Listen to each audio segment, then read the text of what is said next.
A lot of you may not remember there was a nuclear accident here in Southern California more than 50 years ago at Rocketdyne in Simi Valley. It's been a long battle to clean up the Santa Susana Field Laboratory. New at 5, Eyewitness News reporter John North has learned language has just been stripped from a bill that would have made the cleanup state law. In 1959, the Santa Susana Field Lab, or Rocketdyne, suffered a partial nuclear meltdown. It remains the worst in U.S. history for the radiation that was released. In the neighborhoods of Simi Valley and Los Angeles County, there were large rates of toxic contamination, radiation and chemicals.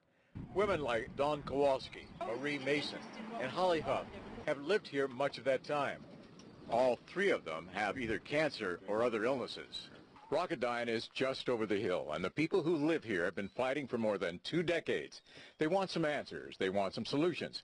And they say that no matter what happens, they'll continue that fight. We've worked so very hard to get it cleaned up, the site cleaned up, and it boggles my mind. What they are talking about is a so-called trailer bill in Sacramento, which would have made the agreement part of the state law.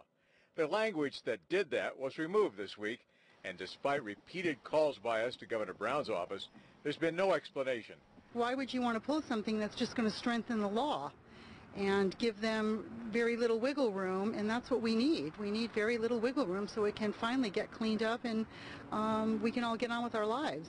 Calls to Assemblywoman Julie Brownlee, one of the Assembly authors of the bill, were met with, quote, "We don't really know yet what happened to the bill."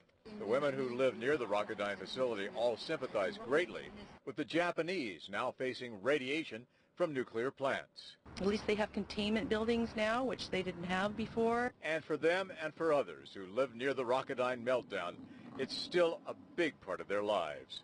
In Simi Valley, John North, ABC 7 Eyewitness News.